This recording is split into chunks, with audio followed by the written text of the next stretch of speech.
நண்பர் ஒருத்தர் அவருடைய போர்ட்ஃபோலியோவை வாட்ஸ்அப்பில் எனக்கு அனுப்பினார். அதை பார்க்கும்போது அவர் பண்ண தேர்வுகள் எல்லாமே 2023, 24ல் ஃபேன்சியான மியூச்சுவல் ஃபண்ட் ப்ராடக்ட்ஸ் எல்லாம் இருந்தது. சார் இதெல்லாம் வச்சுக்கலாமா அப்படின்னு கேட்குறாரு. எனக்கு அதில் பல ஃபண்ட்ஸை பார்க்கும்போது ரொம்ப நாளைக்கு வெயிட் பண்ண வேண்டியிருக்கும் அப்படின்னு தோணுது. நான் சொன்னேன் அவர்கிட்ட, நீங்கள் ரொம்ப நாள் வெயிட் பண்ண வேண்டியிருக்கும், பரவாயில்லையா அப்படின்னு. இல்லை சார், இதுலேருந்து மாற்றி வேற எதுலையாவது போட்டு இந்த டிஃபரன்ஸை நம்ம எடுக்கணும்னா நான் ரெடி அப்படின்னாரு. ஸோ அவருக்கு அதை செய்யறதுக்கு இந்த ஒரு ரிவ்யூ ஒரு வாய்ப்பாக அமைஞ்சது. ஸோ இந்த மாதிரி கேள்விகள் உங்களுக்கும் உங்கள் மியூச்சுவல் ஃபண்ட் போர்ட்ஃபோலியோவில் இருந்துச்சுனாக்கா ஆஸ்க் மைல்ஸ்டோன்ஸ் டு வெல்த் எனிதிங்ன்ற ஹெல்ப்லைனில் நீங்கள் தொடர்பு கொள்ளலாம். உங்களுடைய கேள்விகளை கேட்கலாம். நாங்கள் நிச்சயமாக பதில் சொல்வோம். நான் பணக்காரனாக முடியுமா? நம்ம எல்லாரோட மைண்ட் வாய்ஸ்லையும் வரக்கூடிய ஒரு கேள்வி தானே இது. ஆனால் பாருங்க, மைண்ட் வாய்ஸை தாண்டி நம்ம வெளியே இந்த கேள்வியை கேட்க மாட்டோம். ஏன்னா இதை கேட்டால் நம்மளை பற்றி என்ன நினைப்பாங்களோ மற்றவங்க அப்படின்ற ஒரு பயம், ஒரு கூச்சம், தயக்கம் நம்ம எல்லாருக்குமே இருக்கும். பட் ஃபண்டமெண்டலாக ஒரு கொஸ்டின் எப்போவுமே நம்ம மைண்டில் வரும்போது அதற்கான விடையை தேட வேண்டியது நம்முடைய கடமை. எப்போ நம்ம அந்த ஆன்சரை தேட போகிறோமோ நமக்கு கிடைக்கக்கூடிய ஆன்சர் நாம் விரும்புகிற விஷயத்தை நமக்கு கொண்டு சேர்த்துரும். பணக்காரன் ஆகணுங்கிறது தானே நமக்கு விருப்பம். ஏன்? நம்முடைய வாழ்க்கை சூழல், நாம் கஷ்டப்பட்ட விதம், நம்மை உருவாக்கியவர்கள், பெற்றோர்கள், உற்றார் உறவினர், இவங்கெல்லாம் எவ்வளவு சாக்ரிஃபைசஸ் பண்ணியிருக்காங்க. இவங்க எல்லாரையும் நாம் ஒரு நல்ல இடத்துல வச்சு பார்க்கணும், நாமும் அந்த இடத்துல இருக்கணும் அப்படின்னு ஆசைப்படுறது ரொம்ப இயல்பு. அது எல்லாருக்குமே இருக்கக்கூடிய ஒரு அடிப்படை உரிமை. ஸோ இந்த கேள்வியை கேட்கறதுக்கு நம்ம தயங்கக்கூடாது. இன்ஃபேக்ட் விடையை தேடுவது தான் நம்முடைய கடமை. நிறைய பேர் இந்த கேள்வியை கேட்கறதுக்கே தயங்கி தயங்கி தயங்கி முடிவே எடுத்துருவாங்க.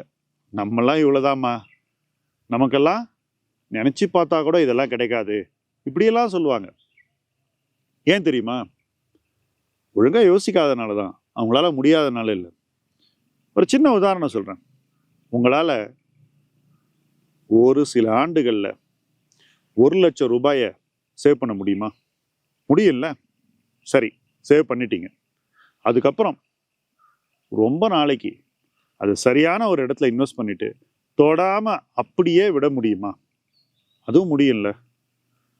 இது 2 விஷயத்த முடியும்னாக்கா 1 கோடி ரூபாய்ன்றது நீங்கள் ஈஸியாக அடையக்கூடிய ஒரு இலக்கு. 1994ல் என்னுடைய நண்பர் ஒருவர் ஒரு மியூச்சுவல் ஃபண்ட் ஐபிஓல 1 லட்சம் ரூபாய் போட்டார். அந்த பணத்தை அவரு தொடவே இல்லை. இன்று அந்த பணம் 1 கோடியை கடந்து ஒரு பெரிய தொகையா வளர்ந்துருக்கு. ஸோ இப்போ 20 வயசுல வேலை செய்யக்கூடிய ஒரு நபர் இது மாதிரி ஒரு 2-3 வருஷத்துல 1 லட்ச ரூபாயை சேர்த்து வச்சுட்டு அதை அப்படியே விட்டுட்டாருன்னு வச்சுக்கோங்களேன், அவருக்கு நிச்சயமா 55 வயசுல ஒரு பெரிய தொகை இருக்கத்தான் செய்யும்.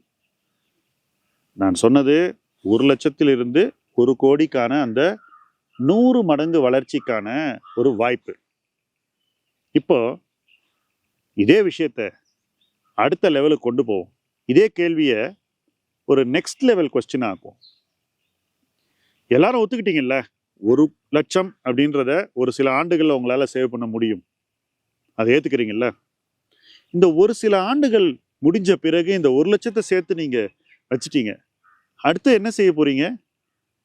மறுபடியும் 1 லட்சம் தான் சேமிக்க போறீங்களா? அல்லது உங்களுடைய சேமிப்பு சக்தி கணிசமா அதுக்குள்ள வளர்ந்துருக்குமா? யோசிச்சு பாருங்க. நிச்சயமா வளர்ந்துருக்கும். அப்ப என்ன ஆகும்?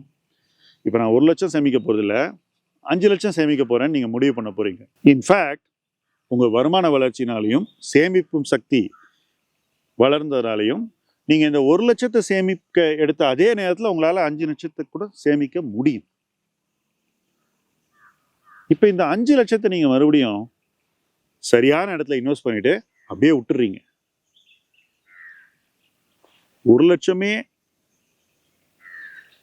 30 ஆண்டுகள்ல 1 கோடிக்கு மேல ஆகும்னாக்கா, ஸோ ஒருவர் தன்னுடைய வாழ்க்கையில தொடர்ந்து சேமிப்பு அப்படின்ற ஒரு விஷயத்த ஒரு வாழ்க்கை முறையாக ஆக்கிக்கிட்டு அதுக்கப்புறம் அந்த சேமிச்ச பணத்தை முதலீடு என்ற ஒரு இடத்துல சரியா செலுத்திட்டு டிஸ்டர்ப் பண்ணாம காலம் என்ற நீரை தொடர்ந்து கொடுத்து கொண்டே இருந்தால் இப்படி ஒரு பெரிய வனமாகவும் அழகான மரமாகவும் அது வளர்ந்துவிடும். இது ரொம்ப எளிதான ஒரு விஸ்டம் தான், எல்லாருக்கும் தெரிஞ்ச விஷயம்தான். ஆனால் 99.9% நபர்கள் இதை செய்வதில்லை. வெறும் 0.01 தான் இதை செய்யறாங்க. நாம சோசியலா என்ன பண்றோம்? இது போன்ற நபர்களை நம்ம வெறுக்கிறோம் அல்லது இகழ்கிறோம். வேறஸ் இதுக்கு ஒரு மாற்று வழி இருக்குங்க. நீங்க அந்த நபரா ஆயிடலாம். It is so easy. நான் இன்னைக்கு சொன்னது வெறும் 1 லட்சத்தை சேமிச்சுட்டு அதை ஒரு 30 வருஷத்துக்கு தொடாம வைக்கிறது. இன்னொரு பக்கம் 5 லட்சத்தை சேமிச்சுட்டு அதையும் இதே போல ஒரு 20-25 வருஷத்துக்கு தொடாம வைக்கிறது. இப்போ 1 லட்சத்தை சேமிக்கிறீங்க, அப்புறம் 5 லட்சத்தை சேமிக்கிறீங்க. அடுத்து உங்களால 10 லட்சத்தை சேமிக்க முடியும். இதுல பியூட்டி என்ன தெரியுமா?